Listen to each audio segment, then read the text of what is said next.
The sun was bright above the small village, surrounded by thick green forest. Children ran barefoot across the dusty paths, women pounded maize near their homes, and smoke curled gently from cooking fires. In one small house lived Aaron, 12 years old, and his little brother Jackson, only 4. Their mother, Jane, was a single parent who worked hard on her small farm to feed her boys. Their father had passed away 2 years ago after a short illness, and Jane never remarried.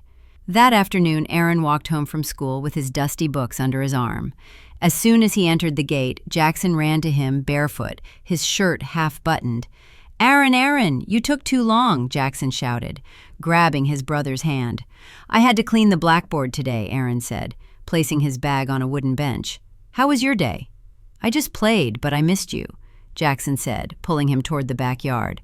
Jane stood nearby washing clothes in a basin. "Aaron, make sure you don't leave the compound," she warned. "Yes, Mama," Aaron replied. They sat under their usual mango tree. Jackson suddenly turned his head toward the edge of the forest. The trees stood still and quiet. "Aaron, what's inside that forest?" Jackson asked. Aaron wiped sweat off his face. "Just grasses, I think." Jackson frowned. "Only grasses? How do you know?" Aaron shrugged. "We're not allowed to go there." "That's what everyone says." Jackson looked serious now. "But I want to see for myself." Aaron looked at his little brother. "Mother will get angry if we go." Jackson leaned closer. "We'll just go for a few minutes, then come back. She won't even notice." Aaron hesitated. "Jackson, you're too small for this. I'll hold your hand the whole time. Please, Aaron, let's just see and come back." Aaron finally sighed. "All right, but we must run and be quick." "Yes," Jackson shouted excitedly. They tiptoed through the backyard and ran past the banana trees. The forest edge felt cool and silent. They passed the first line of trees, laughing and playing. Jackson picked up a small stick and swung it like a sword. "I'm the forest king," he yelled. "Shh," Aaron said, looking around. "Let's not go too deep." But the deeper they went, the more curious Jackson became. After about 30 minutes, they reached a clearing and Jackson collapsed on the ground. "I'm tired. I told you this would happen," Aaron said. "Let's rest a little and go back." Suddenly, a soft sound came from the bushes. A small, shiny bird appeared. Its wings sparkled in the sunlight. "Wow," Jackson whispered. "That bird can't fly well. We can catch it," Aaron said. They started chasing it slowly. Aaron almost caught it once, but Jackson tripped and slowed him down. "Run faster," Aaron said. "My legs are small," Jackson replied, breathing hard. The bird kept moving further. They followed it deeper and deeper. Suddenly, the bird flew up and disappeared into the trees.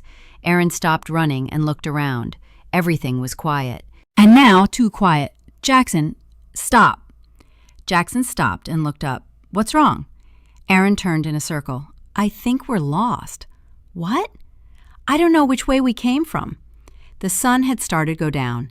In the forest, it felt even darker. Jackson grabbed his brother's hand tightly.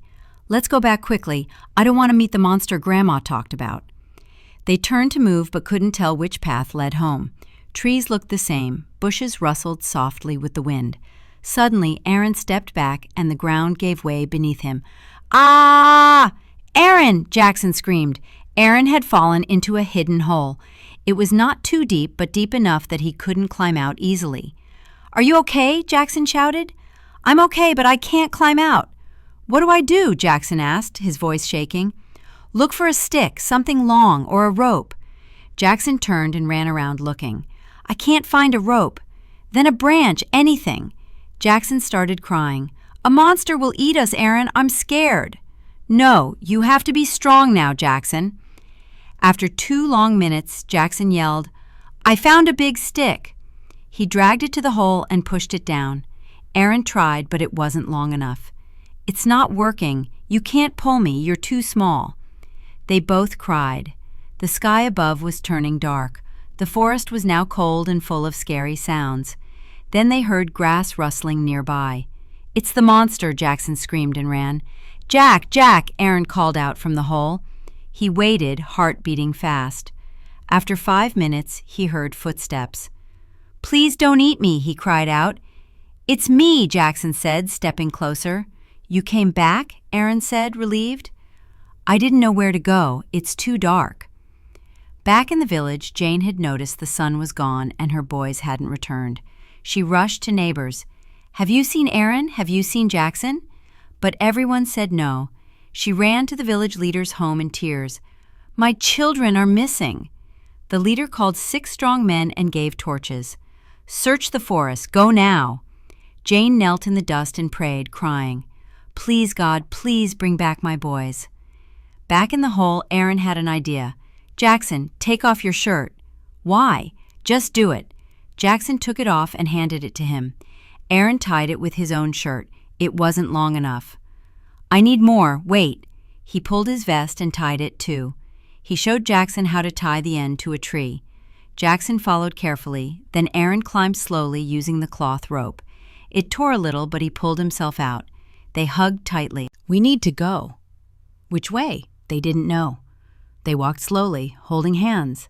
Then, in the distance, they saw firelight. A man was carrying firewood on his shoulders. "Help! We're lost!" they shouted. The man looked shocked. "Where are your parents?" "Please, take us home." The man nodded. It was almost midnight when Jane heard footsteps. She ran outside. "Mama!" the boys shouted. She fell to her knees and hugged them, crying. "Where were you?" They explained everything. "I told you not to leave the compound," she said, angry but emotional. She took them home, cleaned them, fed them, and tucked them in bed. "You're grounded for a week," she said. "Okay," they both said, eyes heavy with sleep. That night, Jane sat by their bedside. She didn't sleep. She watched them, thanking God for their return.